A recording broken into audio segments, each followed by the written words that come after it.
You're listening to the Good Old Boys Fantasy Football Podcast. Now here's your hosts, Kevin, Derek, and Alex. Alrighty, welcome in, ladies and gentlemen, to another episode of the Good Old Boys Fantasy Football Podcast. I am Derek, and I am joined, as always, by your co-host, Alex. How you doing tonight? I'm good. We'll be joined by Kevin a little bit later in the episode. Getting going a little later than we normally do tonight, but that's okay. This was kind of a weird week for just kind of everything. It was kind of, for me personally, fantasy-wise, it was kind of a mixed results week. I picked up some wins in some leagues, picked up some just god-awful losses in other ones. In the home league, scored a lot of points. In fact, I got the dreaded highest points in a loss award that Sleeper hands out. So that was a little disappointing, but it was kind of a meh week, which I will articulate later more eloquently than just meh. Actually, probably no, I won't. But it's nice. We are approaching December, which means it's almost playoff time for fantasy. It's the home stretch for the NFL season, and Things have been happening in your world, my friend, that not just in the NFL world, but down there in old Norman, Oklahoma, I'm sure it has been just a whirlwind of a week for you. Something that Sooner fans haven't had to go through like ever in your lifetime, really? Yeah, well, in my lifetime, yes, because keep in mind, I'm actually old enough to have been around when Barry Switzer was the head coach of that, and the turmoil that happened in the decade between the Switzer and departure and the Stoops arrival there. But no, for the last 20 years, it has been pretty smooth sailing in the coaching office there. And I have lots of thoughts, and most of them I can't actually verbalize because we try to be inclusive to all audiences here, and not just one of those that I go on my tirade here, and I'm gonna have to put like the explicit buttons on all of the shows and all of that, and just sure. Anyway, let's just say that football and I really aren't on talking terms right now when it's all said and done, regardless of whether it's the college level, whether it's the NFL level, whether it's fantasy football. I had just a very interesting week when it came to both fantasy football, to actual football, to college football. So it's been a very interesting one there. I'll say this, as it turns out, what we thought was going to be a crazy coaching carousel for college, and I know this isn't a college show, but for a sec, what we thought was going to be a crazy coaching has morphed into an even crazier carousel, because now there's an Oklahoma and a Notre Dame opening. And when I found out who LSU hired, which was Monday night, when everybody else did, but when I saw that, I was genuinely shocked. I did not think that would be the name that would go through there, that would land in Baton Rouge. So I was genuinely shocked that Brian Kelly would leave Notre Dame. He had it so good up there. But as they say, money talks. And when the LSU comes and offers you upwards of $15 million a year, I think it's like 10, just shy of $10 million annually. And then with incentives and everything, which I saw, he gets a $500,000 bonus, a $500,000 bonus if they win 6 games, if they're bowl eligible. And so that's a pretty darn easy thing to do in the SEC. I shouldn't say pretty darn easy, but it's pretty darn easy for LSU to do, because automatically you get your wins over the bottom feeders. Plus, you really get to control your non-conference, and those are easy wins. You pick up still bowl, FBS teams in those games, and you knock off 3 of them. Now you only got to win 3 extra games, and the guy gets an extra $500,000 for that. So not a bad deal. And as for what I saw with Lincoln Riley's contract, USC came in, and who knows what would have happened had they beat Oklahoma State, but they didn't. USC comes in, and from this is what I saw, unconfirmed, obviously. I'm sure everybody else has kind of seen some of the same things out there, but USC's planning to pick up both of his houses in Norman for $500,000 over asking price. So there's $1 million right there. Then they're gonna buy him a $6 million home in LA, which in LA that probably gets him like a nice 2-bedroom, 1-bath bungalow. I'm guessing. Depends on what part, I'm sure, but yeah, but he's going to get a $6 million house in LA, and then the private use of the jet. If this is all true and real, like that is, I don't know how you say no to that. Like I don't know how you look at that and you go, you're going to do what for me to coach football there? Okay, like I don't know how you say no to that. I think any reasonable person presented with that opportunity takes that. I mean, allegiances be damned, and we know that there are no allegiances in college football. As much as we all want to say that there are none. Well, I would tend to disagree with you a little. Well, in coaching, how many programs out there can you go an entire career at in a major college program? Exactly. Well, but here's what I'm saying, right? Like in terms of, and these coaches, they bounce around the country. They lead really tough lives. I mean, granted, it's a choice that they made, right? So I'm not gonna, play the sympathy card for them, but they lead really tough lives because, one day you could be like the tweet I saw on Monday night was a Notre Dame assistant coach literally just walked out of a recruit's house when he found out on Twitter that Brian Kelly was taking the job in LSU. And now he's out of a job, right? Like he may not have a job. So it is a marvelous, just unbelievably stupid, for lack of a better term, career path. So they struggle, and it's so volatile at the same time. So, I mean, when you can get some sort of guarantee after you grind for so long as a grad assistant or as a position coach, and you're just trying to find your next gig at whatever place it is, when you get a guarantee like that, you jump at it. No, I hear you, but at the same time, right? Like, let's just be honest. Lincoln Riley hadn't necessarily had that same type of path that you're talking about because he had a little bit more of a storied path on that one because of the fact that he was an offensive. Was a quarterback at Texas A&M, grad assistant there, then went into a quarterback's position type of coach, offensive coordinator at Oklahoma, head coach at Oklahoma. And all of that happened in a very short window, in a very quick window there. And I've got some conspiracy theories. I've got some other things going there, but again, I'm not going to necessarily air out my wild speculation on this one on air there. So, let's just say it's football and I aren't necessarily on speaking terms after this last week when it's all said and done. So, but yeah.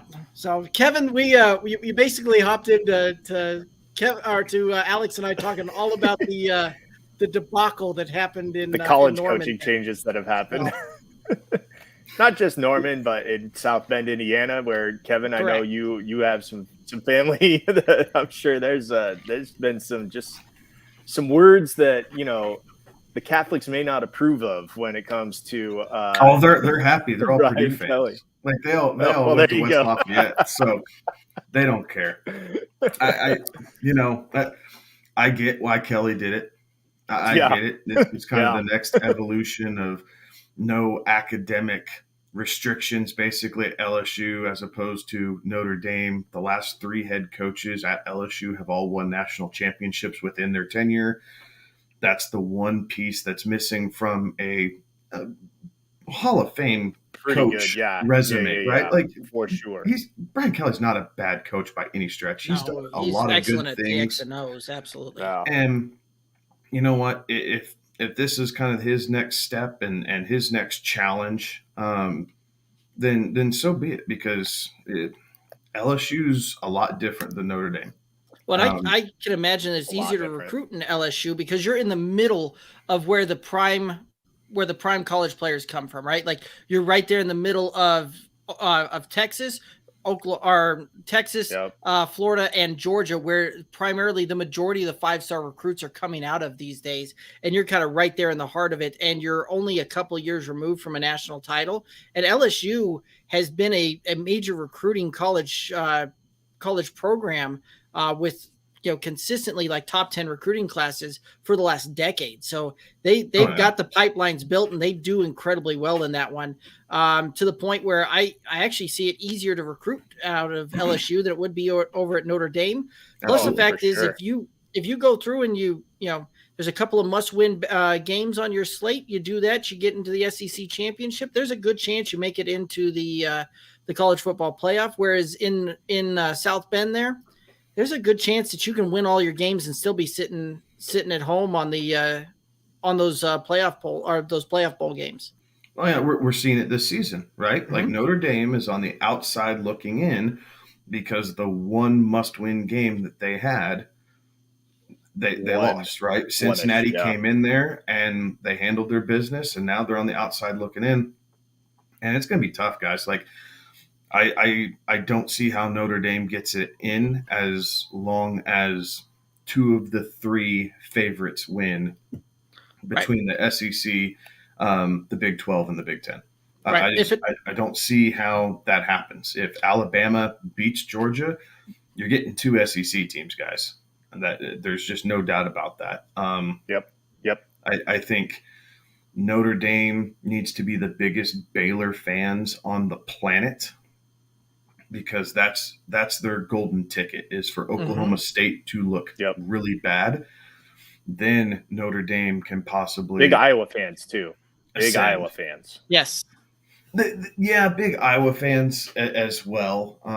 But I think Oklahoma State's the easier one to jump at this point. But Oklahoma State's on the outside looking in still too. They're 5. Right, but you go up and you put up another top 10 victory. Yeah. You beat the number 8 team in the country in win your conference.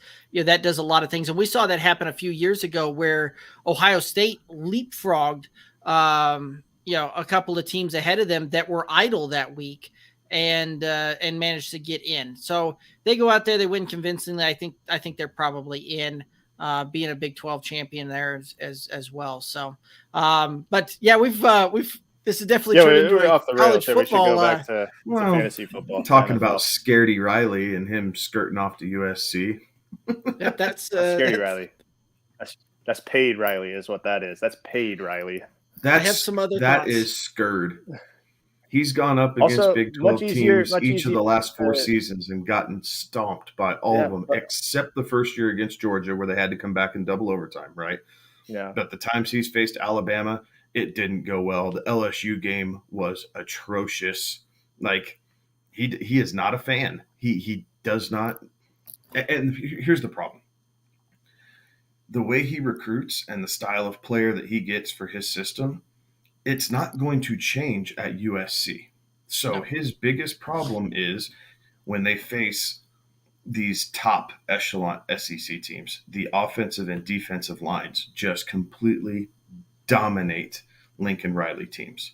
Yes, but it's a lot easier to try and knock off an SEC team in a 1-game situation versus a 9-game conference. He's been trying to do it in a 1-game situation with far better talent than he'll have at USC, at least to start with. Okay, yeah. Well, we get 3 years, 4 years in, right, and he has a full class. It might be different, but the talent that he had with back-to-back Heisman Trophy winners, you had Jalen Hurts come in, and Jalen Hurts was a runner-up, So Oklahoma was not deprived of talent, and then you get into the skill positions, right? They were loaded at the skill position. Couple of first-round wide receivers in back-to-back years. They've put up some monster offensive performances. The defense has always been kind of an issue there for them. But one of the things too, right? Kevin said it perfectly already. His style of play and how he's going to build a program will translate very well to the Pac-12, because the Pac-12 is not big on defense either. They're an offensive show. They're an offensive show type of type of conference, and that'll translate well over there. Whereas going to the SEC, you've got to put up defense. You've got to at least play defense. Now the SEC is evolved as far as offensive play goes, certainly. And we've seen that transition happen over the last several years over there, but you've still got to be able to play defense, and you still got to go through and be able to hold teams under 30 points to win consistently. And so that's one of those that'll be interesting. One of the things I'm interested to see is, so Lincoln Riley, we've seen what he can do with a program that has a storied tradition, things like that. But you look at USC is in a rebuilding stage and has been for a while. He didn't have that with Oklahoma. He got to step in right off of a college football playoff caliber team and had been, consistently Big 12 champions for the last decade, just winning conference championships over there. So it'll be interesting to see how the rebuild goes and how that happens. Now, being out in LA, being out in California, that probably helps some of the recruiting thing, because it's probably easier to get a recruit saying, hey, why don't you come to LA instead of, hey, why don't you come to Norman, Oklahoma? Well, yeah. And I'm going to pick on my Bulldogs here for a second, just because I understand their recruiting trails a little bit better than the rest of the SEC. Georgia has pretty consistently the last 3 seasons gone into California and gotten big name recruits away from California to come to Athens.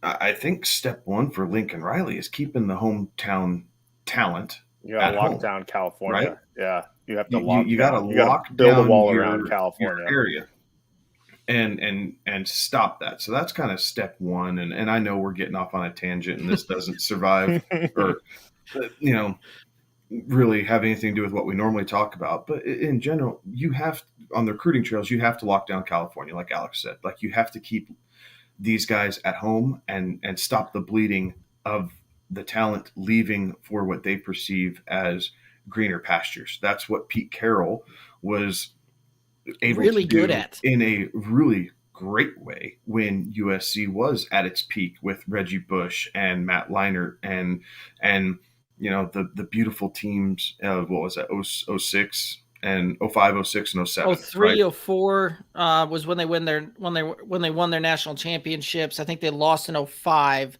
06 maybe to that Texas team. Right. 06 was definitely to Vince Young in Texas. Yeah. So, I mean, but Carroll was good at that. So if Riley can do that, they'll be good. I mean, they're going to have to, play Oregon. That's going to be a big game, because Oregon's pretty well talented. I think Stanford will give him fits personally, just because of the style of play, again, that Lincoln Riley hosts, compared to a Stanford, which is more of a big offensive and defensive line school. Yes, they're known for Christian McCaffrey, but that team in general is more built inside out, as opposed to a Lincoln Riley team that's built outside in.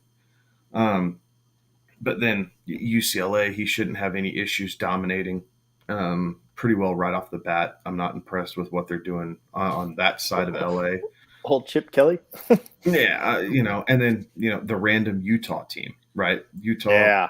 Yeah, every 3 or 4 years they get some good students out there. Absolutely. So that's the best way to describe that program, the random Utah team. And they are. They're kind of their trajectory is slowly pointed up, right? Like, it's not super steep up, but that program over the course of the last 8 years has had some really big improvement from going 1-11 or 2-10 or stuff like that to, hey, they're winning 9-10 games a season right now. And outside of the BYU game, they really never looked bad this season. And they beat Oregon, right? They're going to play them again this week for the Pac-12 championship. So you got to keep your eye out for them too. So I do hope it works for them a little bit, because college football is a little bit better when USC is in the mix, at least. But in the grand scheme of things, I don't see him bringing a championship to LA anytime soon. No. All righty, let's go ahead and let's get into some fantasy football here, and we're just going to hop right over into the Pines and the Shines from last week there. And let's go ahead and we're going to start with the Pines, Read them off. All right, I'll go first here. I said to pine Josh Jacobs on the short week in Dallas. I didn't expect that game to go the way that it did. That was a miss because he had 22 carries for 87 yards and a score. Also caught 2 balls for 25 yards on 4 targets. So I missed big time on that one. I didn't think that first off, I didn't think that game would go to overtime, much less that the Raiders would win it. And I definitely didn't think Josh Jacobs would have as big of a role as he did in that game in terms of just volume too from them running the football. So that was a miss. Yeah, mine, except for the fact that he fell in the end zone twice, that was what killed my pine. I had Myles Gaskin, who went 16 carries for 49 yards, which is not at all an impressive stat line. But then you look at a little bit further on into it in 2 touchdowns. And that definitely moved him as a miss for me on the pine, and he finished as RB10 on the week. Yeah, I had pine Devin Singletary this week, and very similar to the Myles Gaskin stat line minus the touchdowns, right? 15 carries, 44 yards, 1 reception for 4 yards, but that was definitely that was a hit if we're going off the projections and everything else, but it just shows how big of a difference these damn touchdowns make. They save a really poor performance and put you into RB1 territory for the week. Yeah, absolutely. Let's go ahead and head on over into the shines and go ahead and read off your shines. All right. I had Jarvis Landry, caught 6 balls on 10 targets for 111 yards. There was some discussion. I think had he found his way into the end zone, this would have been a lock for a shine. But absolutely. Even still, over 100 yards. Most leagues, you get a 100-yard bonus, so you probably got some extra points that way, even if they weren't touchdowns. But the six receptions, 111 yards, we are going to label this as a hit. Yeah, I absolutely agree with that. You're starting Jarvis Landry as a flex play or a third wide receiver, something like that. And for him to turn out, anywhere from 17 to 20 points, basically, depending on your bonus structure, that's absolutely a hit coming from your flex player, a third wide receiver. So kudos to you, Alex. That was a very good shine for you this week. Yep, he ended up finishing as wide receiver 23 in half-point PPR scoring. So, yep, that definitely would put him in wide receiver 2 territory and definitely outperforming some projections there. My shine had a very similar stat line to my pine, with the exception he didn't get into the end zone. 17 carries, 46 yards, caught 3 balls on 3 targets for 28 additional yards. But David Montgomery was a miss for me on that one.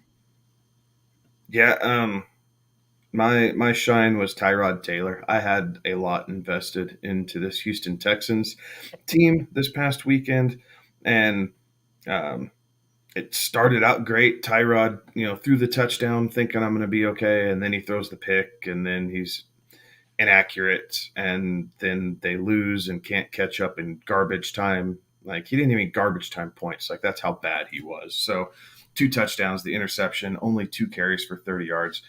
Tyrod, he crapped the bed for me this week in more ways than one. So I'm taking a miss on Tyrod, and I promise you won't hear me talk about the Houston Texans again for fantasy relevance on this show. There you go. So that moves us season ranking wise. Alex, you are almost to 500, my friend. You're 11, 12, and 1. And I've moved to 12 and 12. And Kevin just boat racing us at this point at 16 and 8 on his pines and shines as far as hits and misses there.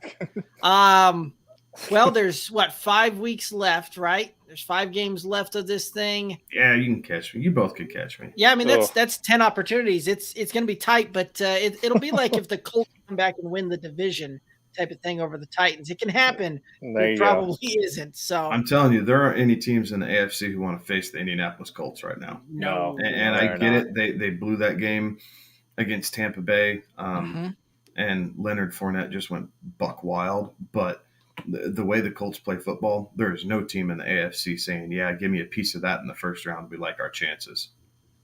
Yeah. Yeah. So question or comment kind of coming in here. Really regretting trading Amari Cooper and Cordell Patterson for Zeke and Brandon Cooks. Any words to ease my regret? Well, Brandon Zeke's going to play. Zeke's going to play. Brandon Cooks is still the number one target. And God damn it, I just got done saying I wasn't going to talk about the Houston Texans. Jesus. Brandon Cooks is still the number one target in Houston. So, yes, was it a great performance? No, not by any stretch. Are him and Tyrod still trying to work out some of the chemistry that they seem to have in week 1 and the first half of week 2 before Tyrod went out? Yes, they are. But, I mean, Amari Cooper just missed 2 games. So it is, and he may not make a third. And, yeah, he's still not feeling hot based off reports. Cordell Patterson also missed 2 games. So, while on paper you may not love it, but the good thing is Zeke and Brandon Cooks are at least playing. So, I mean, you're at least getting points. They may not be the points that you thought you were going to get when you made the trade, but the fact of the matter is Zeke hasn't missed any time yet. And Brandon Cooks is still a number one option for that team. Now, is it point for point as good? Maybe not. Cordell Patterson this past weekend with his 2 touchdowns and dominating the target share for Atlanta makes you regret that slightly, but the 2 weeks before and his bye week that you missed by trading him, so you got away 3 weeks worth of zeros and were able to get some points back in your lineup for that. So that is my best spiel about easing your regrets about that is you actually gained points on your roster even though you don't feel like it. Right. Well, when you look at it too, right? Like the question is how long do the Falcons really run Cordell Patterson out there? Like, what are those things that we see ground at this point? Yeah, and it could go either way, right? Like I don't see him being a long-term building piece for them. So he may get run into the ground there, or they may ease up on him a little bit here when the Falcons no longer have anything to truly play for. Whereas Zeke will be in contention, and the Cowboys will be in contention for both that division and going down the stretch. So you want guys that are going to be playing for something, and when you look at it from that perspective, right? Like which one would you rather have of players playing for something? Would you rather have Amari Cooper? Would you rather have Zeke? I think I would lean the Zeke side on that all day and every day. Cordell's an unrestricted free agent going into next season. And so that's why they're going to, what do they have to lose? It's not a great team. They're not going anywhere. They show flashes of, average. And then they're also not really in the running for like the number 1 draft pick either. I mean, they are. They've won just enough games to kind of they're going top 10, but they're going to struggle to get top 5. But so there's no incentive to tank to get a better draft pick. I mean, sure, there's a difference between 1 and 9, but there's a difference between 1 and 2 usually as well. So like that's there's no incentive to try and back it off here towards the end of the year. The Cowboys had the 10th pick in this past year's draft, right? Yep. And they picked up Micah Parsons, who's the defensive rookie of the year. So I mean, and not that type of talent may not be there, right? But the possibility is like you're not getting a bum at 10. All these draft picks are proposition bets, right? Like some pan out and some don't, and that's on the Falcons staff to really figure that out. But quite frankly, the Falcons haven't had terrible first round draft picks. No. Like the rest of their drafts have kind of gone to crap. But their first rounds, the Falcons have a very good hit rate on their first round draft picks. So if they're going to be picking inside the top 10, this guy's going to be a free agent. You're going to be eyeing somebody else, whether it's a Ronald Jones or something crazy. I mean, just another back that you can bring in and try and make that work. Who knows what they're going to be doing with Matt Ryan in the offseason. Run him till the wheels fall off. You don't owe the guy a dime after this season. Get your money's worth and sell as many tickets as you can because the Falcons are not very good. Fair enough. JEC on YouTube also saying he got offered a trade where he sends off Zeke and Terry McLaurin, receives Najee Harris and DeAndre Hopkins. The deadline ends at 12 p.m. tomorrow. Probably going to accept it. Thoughts? I like it. Najee. Yeah. My only concern about Najee, and this is with all rookie running backs, and we've talked about this before, is generally this last portion of the season, right? The last quarter of the season, they do tend to slow down a little bit just because the wear and tear of an NFL season is so different than what they've experienced in high school or even in college. Even with Najee going to the SEC championship, the playoffs, the national championship games that he's played in, the NFL season is just a little bit longer. It's extra wear and tear. So that's my only concern. I think Hopkins is coming back. He's been out, the last 3 games and then the bye week. Like he's had plenty of time to recover from his hamstring injury. Back too. Kyler should be back as well. The Cardinals are still in the driver's seat, amazingly, in the division because the LA Rams can't quit tripping over their shoelaces. So they're going to be in hold-off mode. And Nuke Hopkins, it all balances out somehow, right?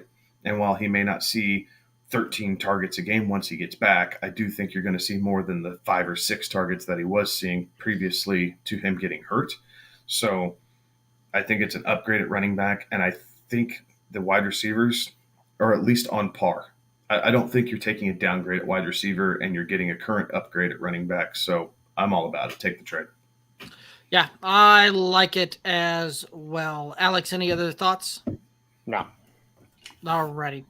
So, JC, appreciate you chiming in, guys. If you have any questions or comments, anything like that, throw them in the chat. Let's talk about them, and let's rock and roll that. Let's go ahead and head on over to the clutch and the not so much. So, guys, who came in clutch for your fantasy team and who was not so much in week?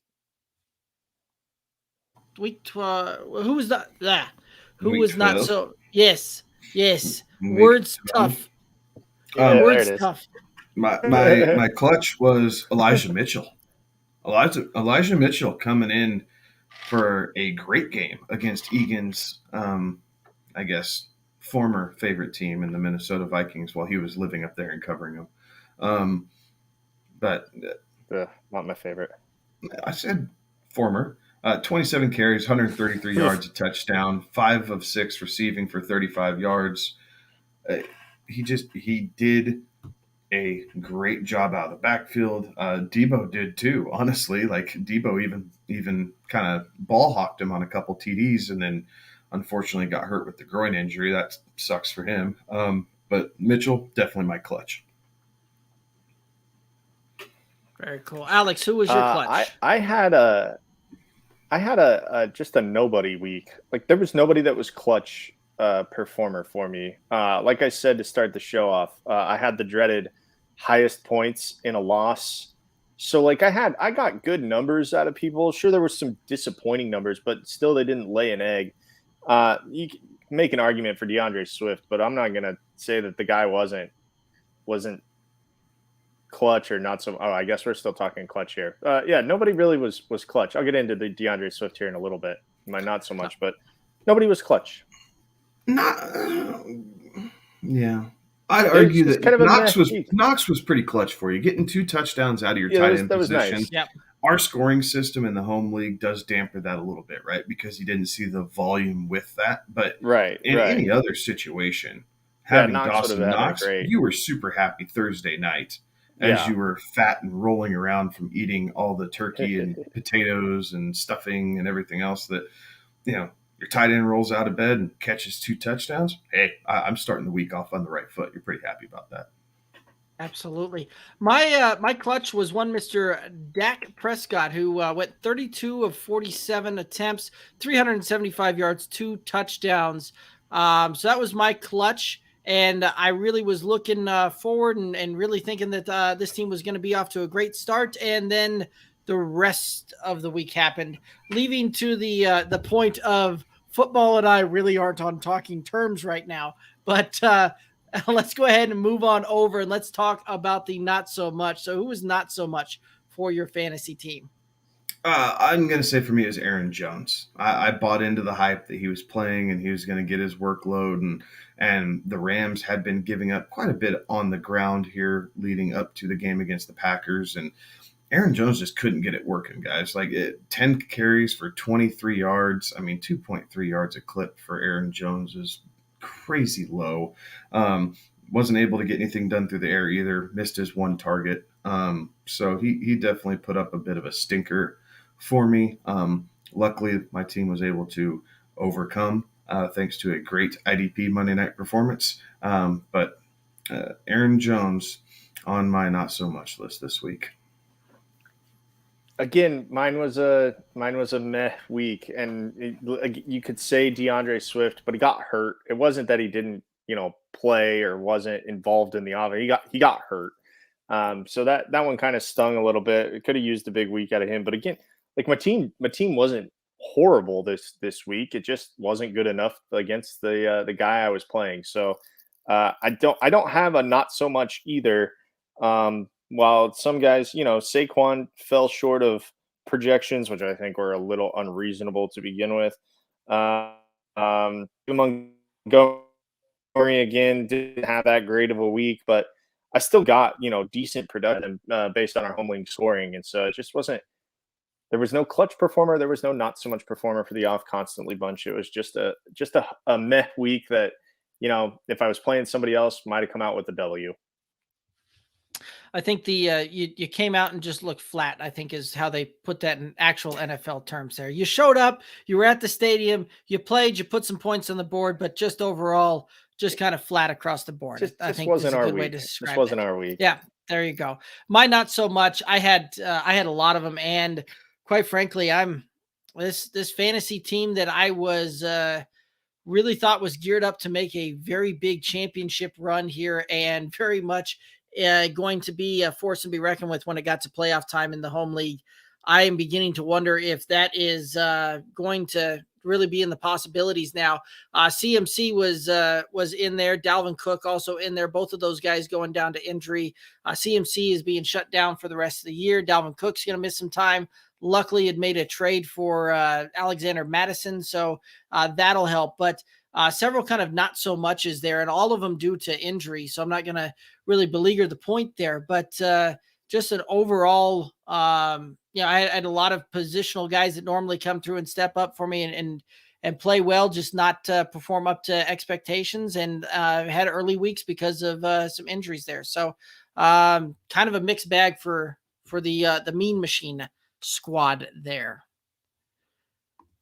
Question coming in on YouTube. Should I hesitate starting Jalen Hurts that isn't 100%? I picked up Taysom Hill last week. I know Alex has got a lot to say about Taysom Hill later on in the show, so we'll get to the Taysom Hill of that part a little bit later. But what are your thoughts? Are you starting Jalen Hurts that isn't 100%? I think my answer is still yes. I'm definitely going to be paying attention to the news that comes out throughout the week on Jalen Hurts. I think Taysom Hill will finish in QB1 range, so we're talking top 12 for this week. But if Hurts is going to be healthy enough to play, it's hard to get away from Jalen Hurts off of one bad performance, right? Like he has done so much for fantasy teams this season. Yes, his on the field, how it translates to NFL victories at the starting of the season wasn't great, but really up until the Giants game, they've been on a good little tear. The Eagles have been looking a lot better. They've been moving the ball pretty well. So I don't think one bad game is a reason to give up on Jalen Hurts by any stretch. It's just pay attention to the news and updates on him throughout the week. If he's going to be healthy and he's a go, yeah, I'm playing Jalen Hurts. If he's been questionable all week, he still has a limp, and they're not really thrilled with what they're seeing out of him, then you can pivot and know that you still have a viable option in Taysom Hill going up against the Cowboys defense that's been leaky here the last few weeks, with kind of the exception against the Chiefs. But Jay, here's the issue that you run into, right? Like this Jalen Hurts thing might not get decided until Saturday. Taysom's playing on Thursday. So this is where the NFL has done you no favors when it comes to what your roster situation is. So that is pay attention to the report tomorrow on Wednesday, because that will be a big determining factor. I think if you have, and this is what I'm going to say, and I'm going to say it later in the show too, but I think if you have any hesitation with Jalen Hurts, and this is kind of how I've done it this year, if I have any question about a guy and my replacement is a guy that's playing on Thursday, I'm going to eat it and take the guy that's playing on Thursday. Yeah, it could be. I'd still probably lean Jalen Hurts myself, just from the standpoint that I like what he's done for fantasy this year. Taysom Hill's a guy that coming in cold, especially coming off of what has been an injury, and it's more of a case that it sounds like he's been more of a healthy scratch this last week or so. I'm not going to be a believer in Taysom Hill this week because of the fact that where Taysom Hill is going to put up fantasy relevance is if the Saints are able to keep this game close and not get into negative game script, right? Like if they get into negative game script and Taysom Hill they have to rely on Taysom Hill's arm to complete passes, move the ball down the field. I just don't see it happening with this team. And I'm just not a believer on this one. So I'm looking for Dallas to bounce back, and would not be excited to play Taysom Hill myself. Another one coming in for my 14-man league. Which wide receiver do y'all like best for the remainder of the season? Van Jefferson or Elijah Moore? The Jets seem to prioritize Moore, but the Rams seem to have less mouths to feed. What are your thoughts on this one?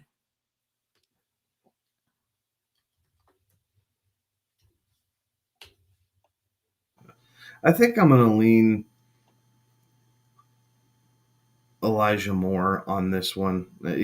Jefferson's kind of a boomer bust play, and we saw what the Rams can do with Odell in there on that slant and go route that he caught the long touchdown for against the Packers.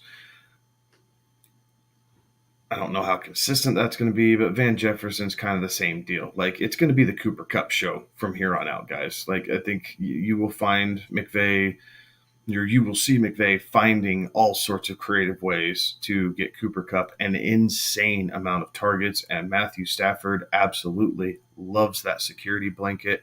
So Elijah Moore, the good thing is it's really him or Corey Davis, and you're going to have some up and down weeks with both, but consistently I think you'll get more out of Elijah Moore than you will Van Jefferson.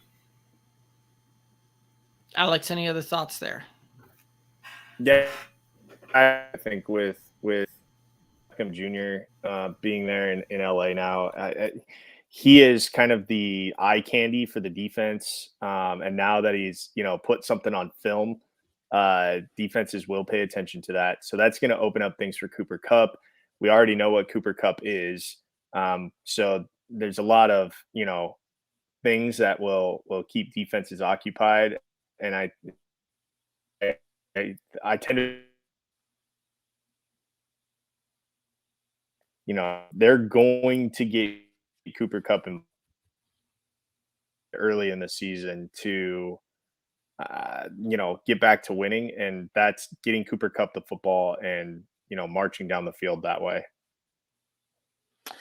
So here's just kind of a blind study, right? So when we take some of these names out of this type of thing and just look at some stats, right? I've got a guy out here that from week 6 through week 12, so a 6-week time span in the league on how that plays out there. Has 29 receptions on 45 targets for 395 yards, 4 touchdowns, 4 rushing attempts, 45 yards and a touchdown on the ground as a wide receiver versus a wide receiver that has put up 32 receptions, 48 targets, 437 yards, 4 touchdowns, and 1 rushing attempt for 3 yards. Which one of those guys would you rather have? That's one. Sorry, read the second stat line again. So the second stat line was 32 receptions on 48 targets, 437 yards, 4 touchdowns, and 3 yards on 1 rushing attempt. Versus the 29 for 45 for 395, 4 touchdowns through the air, 4 rushing attempts, 45 yards on the ground, and 1 touchdown. Man, that's super close. It is. That is super close. I think. I'd take. Now, would you like to know the names? Would you like to know the names and see if that changes? Yeah, please. So the first guy is Elijah Moore with the 29 receptions for 45 targets for 395 and 4 through the air, right? The second guy is Michael Pittman Jr., who's 32 of 48 for 437 through the air and 4 touchdowns. Yeah, I like the second guy. So, and at that point, right, like, again, just kind of blind player comparison there. So if we already said that we would rather have, or some of us would rather have Elijah Moore than Michael Pittman there.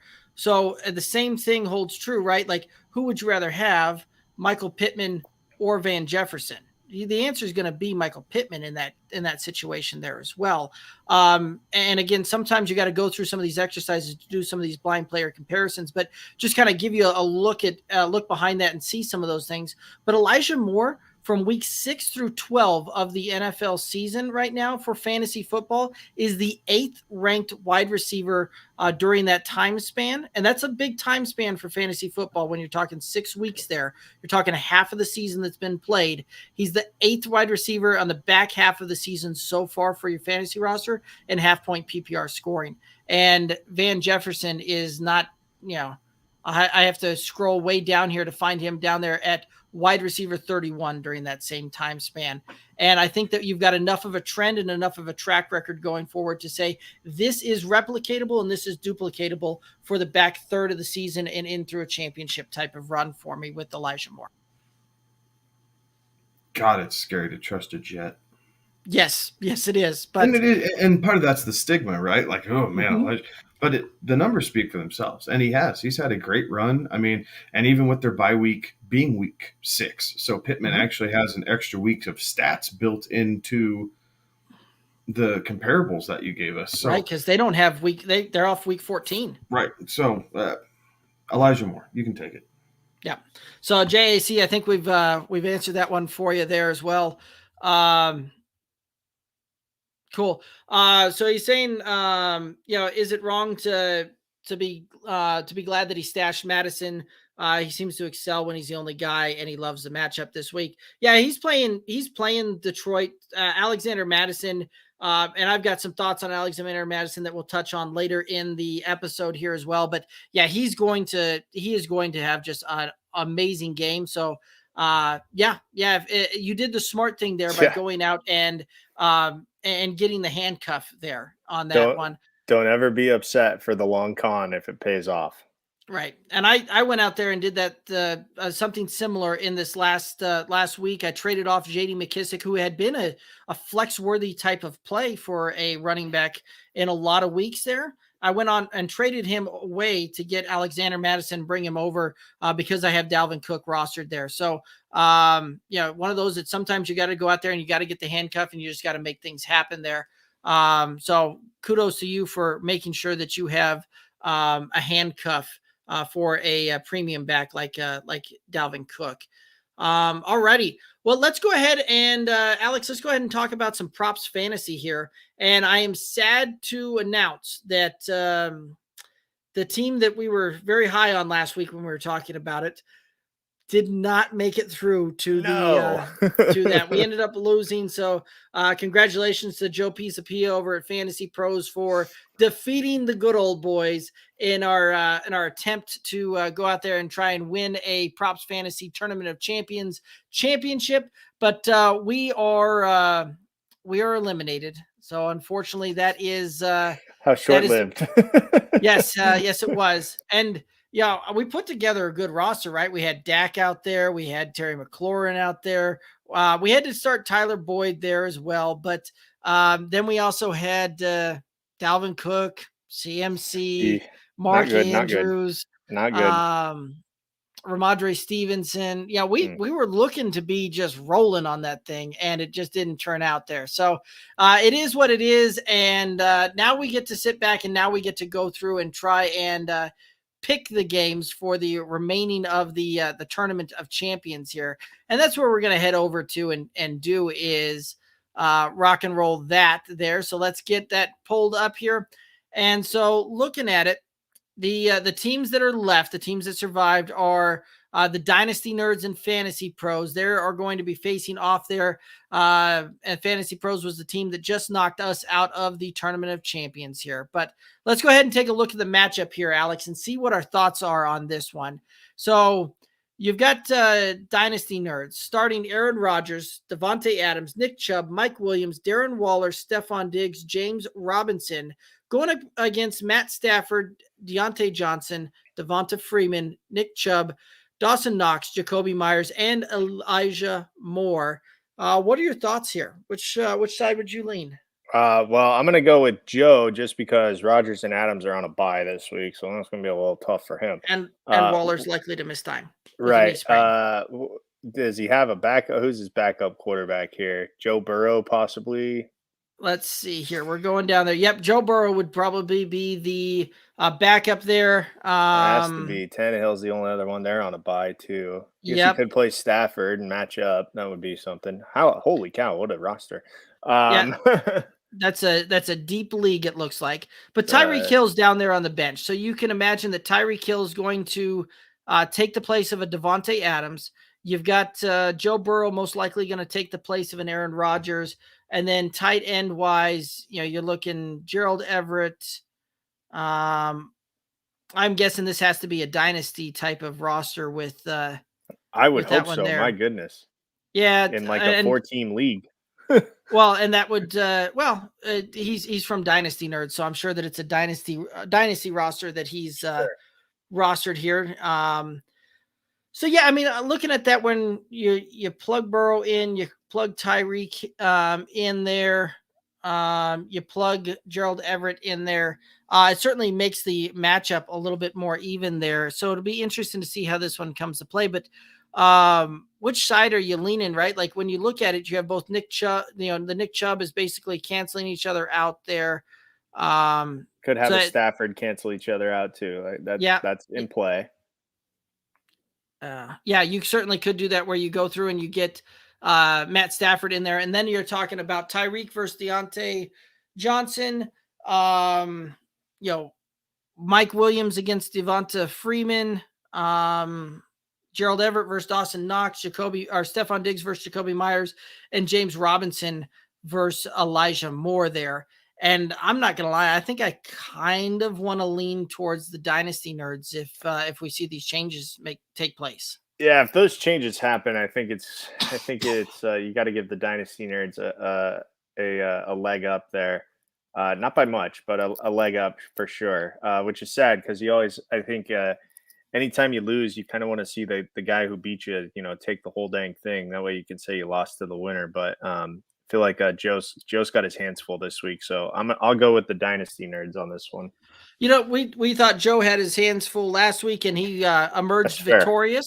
So even when things don't look overly great, sometimes it just don't pan out there. But all right, I think I'm with you. I think let's go ahead and roll with the Dynasty Nerds there as well. So that's the way we're going to do that. We're going to enter the challenge there with voting for the Dynasty Nerds, and looks like we're the first one in the competition on that one.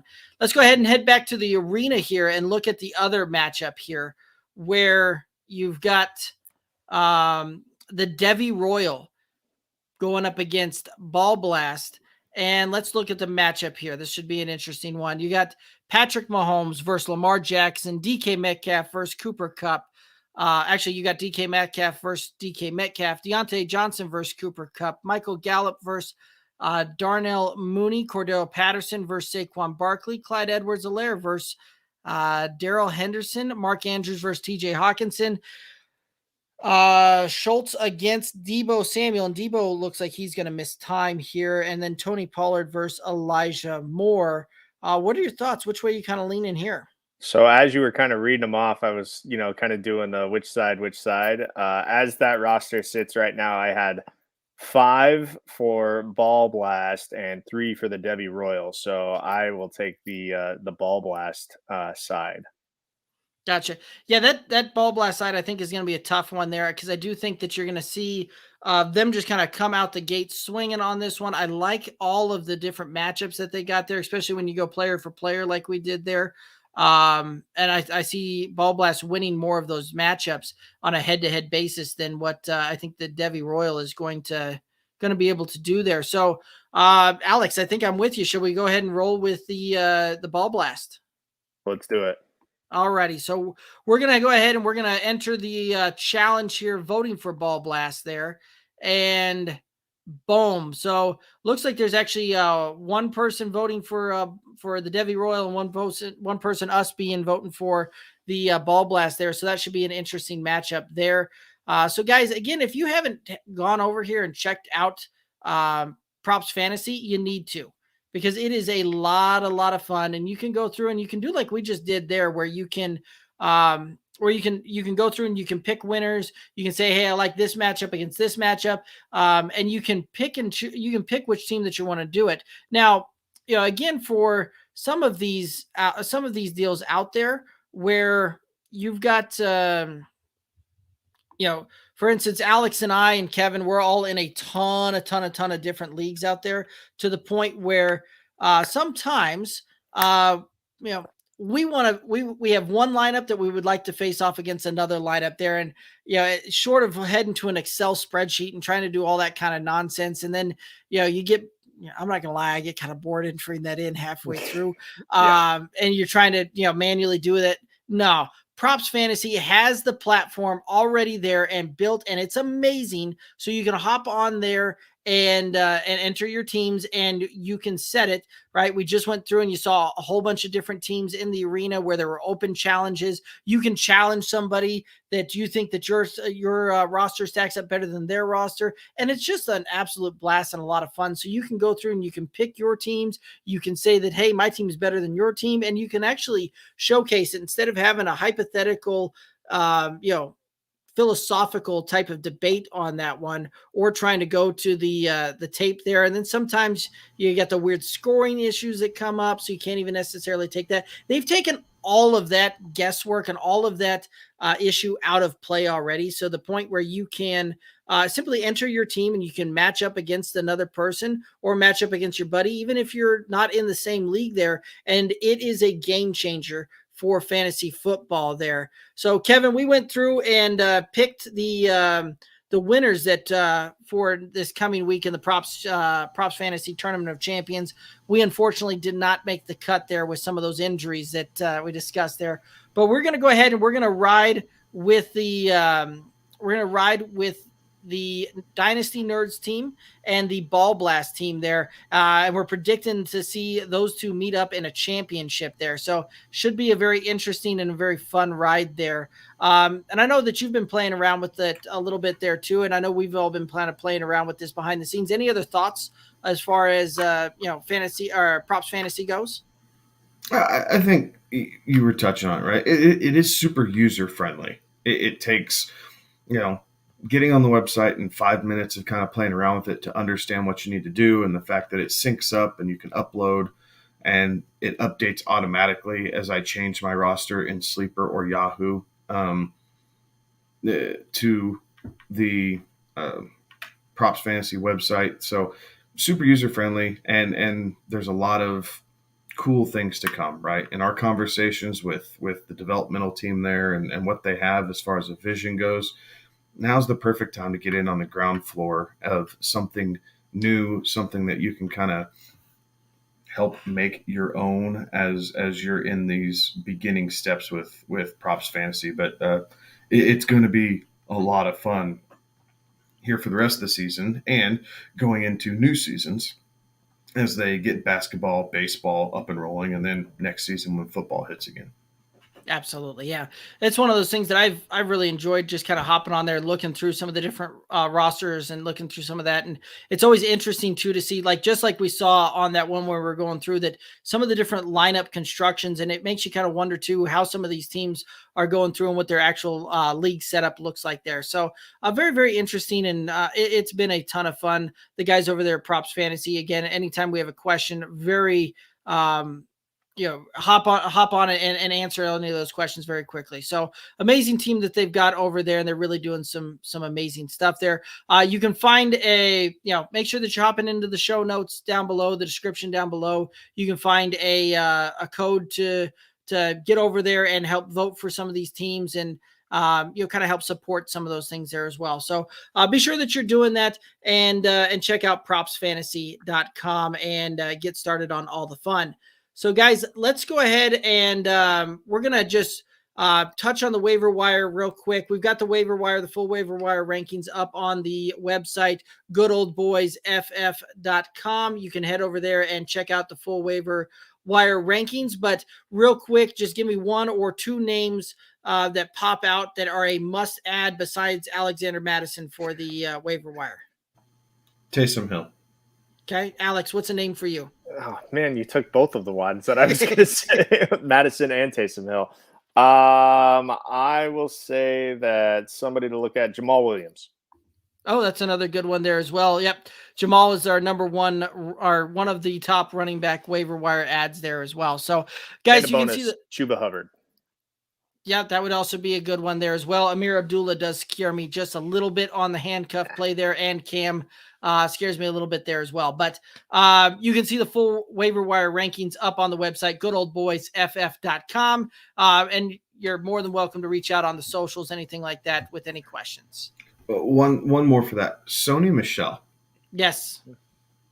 If Darrell Henderson if he goes down, right, and isn't able to make that full run with this quad, Sony Michel immediately steps up into that RB1 territory with the LA Rams offense, and Sean McVay continues to prove time after time that when he has a number one RB, he will use them like a true workhorse back, and what we need is volume, right? And that's what Sony Michel would be getting. So if he's still floating around out there, if you're looking for just a little bit of assurance, maybe kind of a dart throw in case it hits with all these players that continue to get injured and COVID and all these other things, Sony Michel's a good dart throw as well. And he's probably going to be the cheapest of the bunch because no one's thinking about him this week because of the Dalvin Cook and Christian McCaffrey injuries. Yep, agreed. Let's go ahead and head on over. We're going to talk about the Thursday night game, and then we'll answer a couple of questions before we get into the Pine and Shine. So Thursday night, right around the corner here, we've got a lot of very this is an interesting matchup here, right? A lot of things kind of on the line. The Saints are still in the hunt for a playoff position. The Cowboys, needing to win games to hold off on the division, or hold out in the division, as well as potentially trying to play for upper tier seating on that one. So right now the Cowboys favored by 4.5 points versus the Saints. The over under is 47.5. How do you guys see this one playing out? Derek, I'm bought into your logic that Thursday games are a little rough. Now, granted, both of these teams played last Thursday, so this is a regular week for them. In that they've had a week in between games, but I still, for whatever reason, just think the Thursday games have this. So I will take the under 47.5, and I will take the Saints to cover. I think the Cowboys win this one, but I will take the Saints to cover the 4.5. I am going to take the over in this game. I think Alvin Kamara coming back, Mark Ingram coming back, new quarterback with Taysom Hill. I don't know if that's going to mean much of a difference in the passing game, but probably just more offensive efficiency as this Cowboys defense is reeling a little bit. They have not looked the same over the last 4 weeks as they did for the first 8 games of the season. Dak through the air is going to be a great play with this game. We'll see what happens with Zeke and Tony Pollard. That's a decision that I'm forced with making in our home league on which back I'm going to choose and kind of, hook my wagon to, if you will. So I'm going to be paying extra close attention to that. But I like the over here, but I like the Saints to cover. I think this is a field goal game. I'll also say one more thing before we get to your prediction there, Derek, and you might also touch on this, but there will not be, I can say this with 100% confidence, there will not be any questionable clock management at the end of the half because Mike McCarthy will not be coaching in this game. That's true. That is true. And Dan Quinn actually takes over head coaching duties as well as defensive coordinator duties for this week there as well in this game. So the Cowboys will be up 28-3. And then, no, I'm just kidding. Go ahead. So I've been doing all right on the Thursday night games here. I've been doing horrible on the rest of the week. So Thursday night, I'm going to look to try and keep the streak going. I think the Cowboys are going to win this one. I think they're going to do it by about a touchdown when it's all said and done. But I don't see a ton of points being scored in this one. Realistically, a 27.5. I'm going to call for the under on this one. And I think that this game's going to end probably right around 27-20 almost is how I see this one playing out. Like it's going to be really, really close, really, really tight, but I think that's ultimately how this one's going to come to play. It'll be interesting to see how this game actually shakes up. What do the Saints do on offense with Taysom Hill potentially under center there? Is Alvin Kamara really back? Is he fully healthy? What does this dynamic look like again between him and Mark Ingram for fantasy going forward with Taysom Hill as the quarterback?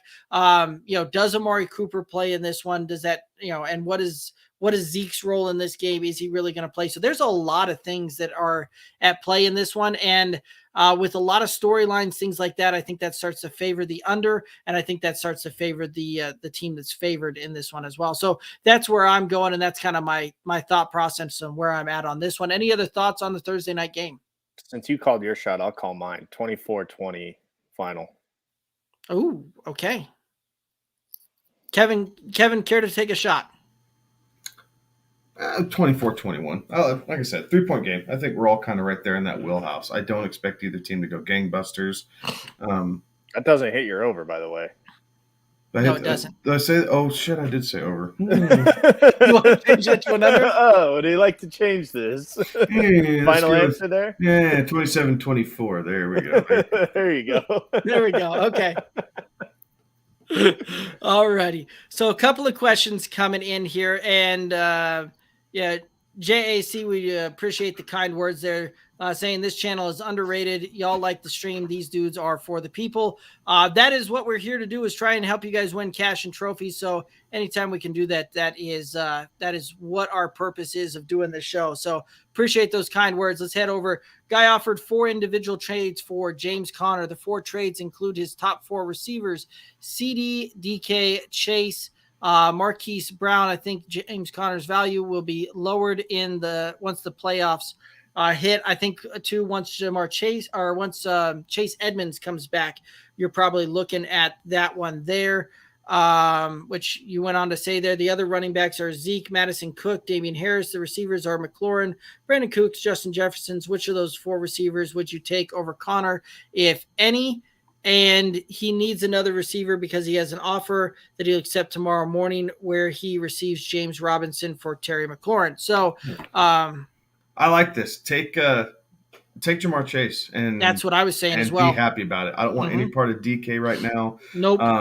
Brown, while enticing, it's still a home run play, right? Yeah. And CeeDee Lamb, the Cowboys can still dominate a game via the run, and we've seen the first part of the season, right, where CD had a really good week. What was it, week 1, week 2, and then just kind of fell off the face of the earth for a couple weeks. Jamar Chase is the way to go. Just consistent. Yeah, and the Bengals will have something to play for in that division, fighting for the playoffs. So I like the fact that they're going to be hammering away until season's end. So if you're giving up James Conner for one of those receivers, you can grab Jamar Chase, and then he will absolutely be an upgrade at wide receiver over what Terry McLaurin was doing for you. Yep, cosign. I've had CD, and while he's been very, very good for me, I've also had Terry McLaurin, and those two seem to alternate weeks for me on which one's going to be fantastic and which one isn't there, whereas Jamar Chase has been very, very consistent. So cosign on that one, absolutely. Another question coming in, Ken on YouTube. Thanks for tuning in, Ken. I think this is the first time we've seen you in the chat.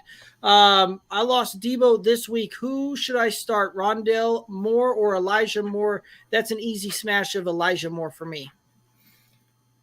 Elijah Moore, please. Cosign. It looks like Alex is saying there as well. One more from our boy on YouTube, Desean Jackson upside. Do you think Desean Jackson has any upside? No, huge boomer bust play. huge boomer bust play. So if you're swinging for the fences and you need big plays, you can try and start Desean Jackson. The problem is you're only going to get one. Like he is not the same player that would take, 5 catches for 170 yards and 2 touchdowns that he was back in Philly. Like he has one shot each game. If he capitalizes on it, he turns into a serviceable flex play. If he misses, you're wishing you started anybody else on your roster besides him. Bingo. Yeah. Alex, any other thoughts on Desean Jackson? He's a only play if you have reliability at literally everywhere else on your roster. But beyond that, that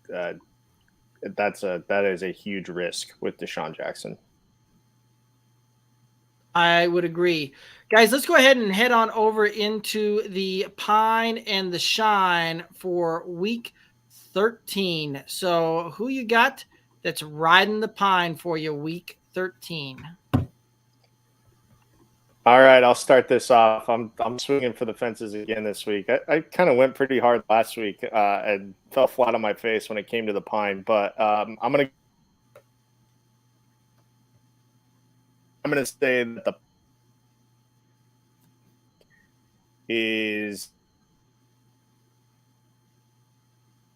the wind must have blown differently down there. The Wi-Fi in Texas. All right, while he's working on his internet connection issues, I'll jump over to my Pine. Oh, there he is. Dang. He's back. Did you get me? We missed all of that. Am I good? No, we missed all of that. Oh, I'm so sorry. Okay, so I'm swinging for the fences here, and I'm going to say Leonard Fournette this week, a guy who's coming off a 4-touchdown performance. But in that game, in that win over Indianapolis, Tom Brady did not play exceptionally well. And so that's why I think that this week, going up against the Falcons, who are not so great in any phase of the football, I think that Tom uses this as a get-right game, and it will be Tom with the 4 or 5 touchdown game this week, and not Leonard Fournette. He might get one through the air, but I really think that this is a get-right game for Tom Brady. And so Leonard Fournette probably will not see the volume that he saw against Indianapolis. Yeah, you're probably right. Alex, I picked mine solely for you, my friend, so that maybe you can try and make this final push, because anytime that I seem to pick him as a Pine, he goes off. So this one was done with you in mind, my friend. I'm gonna say to bench Saquon or Pine Saquon Barkley. I do not see him having a very good game. That Miami defense has been looking better and been playing better. So I see that continuing, and that to be the case. I am not looking for Saquon Barkley to outperform his projections here. Kevin, who do you got for your Pine? My Pine is going to be Mr. Trevor Lawrence. I could throw a lot of different guys in here, but Trevor Lawrence is a guy that I haven't brought up yet this season. They have to travel across country to LA to face what should be a pretty pissed off Rams team after being embarrassed here for the last couple weeks. So I think this is doom and gloom for the Jacksonville Jaguars, the entire roster this week. So please, please, please do not start Trevor Lawrence, even to the point where if he's your super flex quarterback, I would be looking to pivot off of him and just go to a skill position player as opposed to starting Trevor Lawrence. I like it. All righty, let's go ahead and we're going to head straight into the shines. So who is your shine for week 13? Hopefully my audio stays with me during this. My shine is wildly irresponsible. This is a wildly irresponsible pick. But I'm going to go with Taysom Hill this week. For whatever reason, like the Cowboys defense has not been the best of late. They've given up a lot of points. I feel like Sean Payton has something to prove. And it just seems like any chance that Taysom Hill has to get into the end zone, it will be Taysom Hill to get into the end zone. Plus, with Kamara coming back, easy dump off for cheap yards that go down as passing yards. So I'm going to take the wildly irresponsible one here and say that Taysom Hill will be the shine this week. All righty. I've got Alexander Madison against the Detroit Lions, right? He's going to get all that work to himself. Detroit's been very bad against the run, against opposing running backs this year. And I see that continuing there as well. So Alexander Madison's going to be my shine. I look for him to have a very big game against Detroit. My shine is going to be Joe Mixon going up against the LA Chargers. You said boo for Joe Mixon? Yeah, boo for you. Oh, I'm sorry. I thought you were pining him. No, I read that wrong. Yay! No, I'm shining Joe Mixon against the LA Chargers. Their rush defense is bottom 5 in the league. We saw what Javonte Williams was just able to do against them this past Sunday. So I expect the Bengals to stay status quo here, and they've really kind of found a run pass balance that works pretty damn well for him here lately. And that's feed Joe Mixon as bunch as you can until the safeties creep up, and then take a deep shot to Jamar Chase or T. Higgins over the top. And I think that continues. So Mixon, huge week. I like it. I like it a lot. So Joe Mixon's been phenomenal this season, so I like the pick there. We got a couple of questions coming in here, and we'll go ahead and hit up the questions that we have in the chat before we call it a night there. Alex, you look like you have a question, my friend. No, I'm excited to talk about this one. Okay, so let's go ahead and start with this one right here. Ken on YouTube, should I start Tony Pollard over Leonard Fournette? Alex, you just were the one saying that you were going to pine Leonard Fournette, so I'm curious. Which way do you go here? No, if Tony Pollard's your option, and I don't know I don't know the latest on Zeke or whatever. Like I'm not sure what they're doing. With looks like he's on track to play, and the reports I saw earlier today show that he's going to get his normal workload. Okay, so I would say no if Tony Pollard is your choice over Fournette, but I did just say that Fournette's not going to have a great week, so take that for what it's worth. I'm also about 50%, just shy of 50% on those, so just grain of salt what I say in those segments.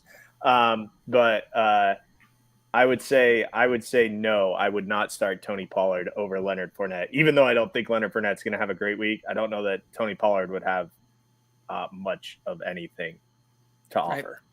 And Coach Craig chiming in saying that Zeke is fine. Those are the reports that I saw there as well. Kevin, what are your thoughts here? You've got Tony Pollard on your home league roster there. Say that if you had Leonard Fournette on there as well, which one would you start if you had the decision? Fournette. The matchup's better for Fournette. The Saints do a pretty good job of stopping the run. They kind of hang their hat on that. So I expect this to be more on Dak's right arm than either running back, Zeke or Pollard, on the ground. So my dilemma personally is, even if Zeke does play, normal workload, but what's that look like against a pretty stout Saints rushing defense? Like 15 carries for 65 yards. I don't know if that's going to quite do it. I might have to pivot off of that this week. So definitely Fournette for me. I like it.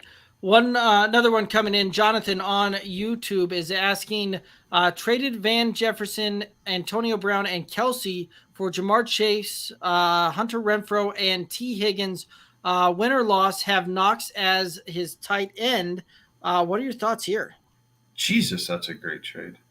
Yeah, I like the Jamar Chase, Hunter Renfrow, T. Higgins side for sure.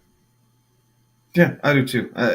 Knox is getting enough of the red zone work for the Bills that it does kind of negate some of the overhead that Travis Kelce has been traditionally having over the tight end group. He's not having, he's still tight end one. He is not the dominant tight end one, especially that we saw last year.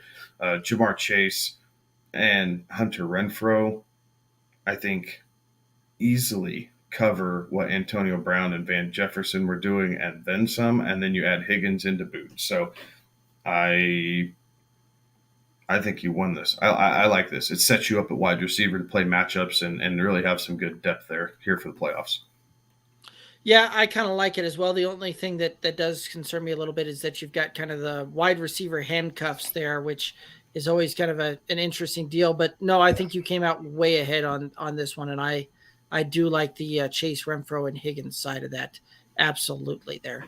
So, yeah, again, kind of breaking that down how we have done in the past, right? Travis Kelce over the last 3 weeks when Dawson Knox has kind of been back there, averaging really only about 6 points a game more than that. And Jamar Chase is easily putting up more points than either Van Jefferson or Antonio Brown in that aspect there as well. So I absolutely love the trade and love the side that you got there.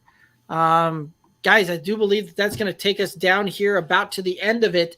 What final thoughts do you have for the viewers and listeners out there? For all of the people who are frustrated with Zeke Elliott, and I at times can be one of them as an owner, take a step back and realize that the running back position this year has been so crazy with all the injuries that we've had. Zeke Elliott is RB7. And so while he is not putting up the gangbuster weeks and finishing inside the top 1 or 2 like we wish that he would, he has been a very good, consistent running back that is, again, RB7 on the season. And if you drafted him in the first round, you were one of the few people who drafted a running back in the first round who still have him weekly. Derrick Henry's out. Dalvin Cook's out again. Christian McCaffrey's out again. Alvin Kamara was just missing some time. So, Jonathan Taylor owners are laughing to the bank right now. Sure, they got a great, return on investment there, but you drafted Zeke as a top 5 back and maybe top 6, depending on the league, and he's coming in RB7. He is right there fulfilling his IDP or his draft grade. So don't get too frustrated.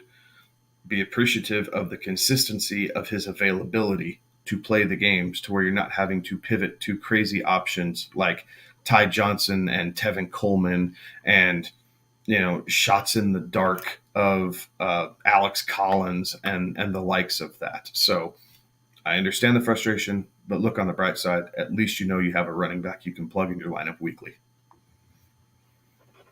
Coach Craig Mixon also saying Joe Mixon. Yep. Yeah. Absolutely. Hell yeah, there. I missed that one. I didn't see Mixon doing what he's doing this season. So why didn't you draft him then? Because I decided that Dak was a better investment in the second round in my Superflex league than Joe Mixon, and was hoping that he'd snake around to me where I'd take him in the third, and he went like 2 picks before me. So, but I remember sitting on here saying that I thought Joe Mixon would finish right around 3 or 4 when it was all said and done. You did. I thought you were crazy, and you were definitely correct on that one. So, Alex, what final thoughts do you have for folks out there? I'd say pay attention because a lot of trade deadlines are coming up in a lot of leagues, and so if you're one of those teams looking to make some moves, maybe you need a late push to get yourself into the playoffs. Don't wait too much longer because if you have a trade deadline, odds are it's coming up. So make sure that what's going on.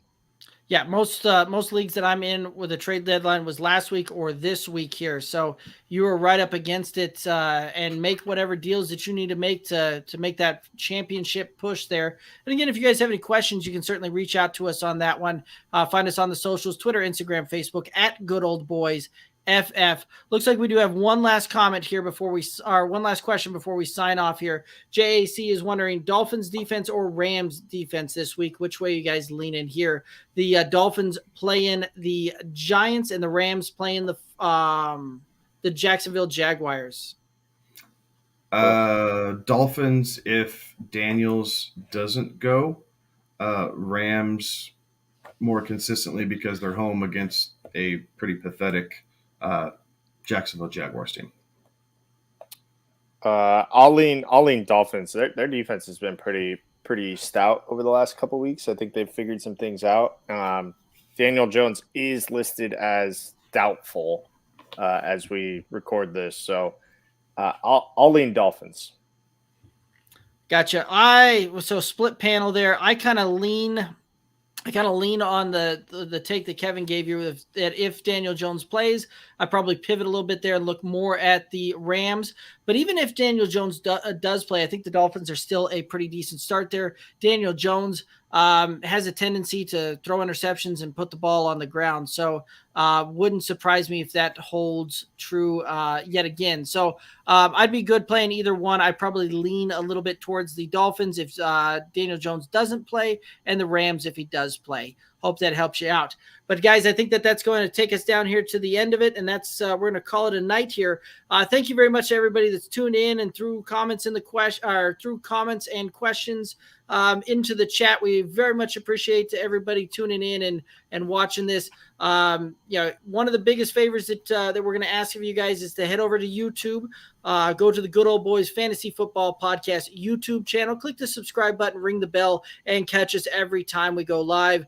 Very much appreciate you guys tuning in and supporting the show. For Kevin and Alex, I'm Derek. Have a good one. Be safe.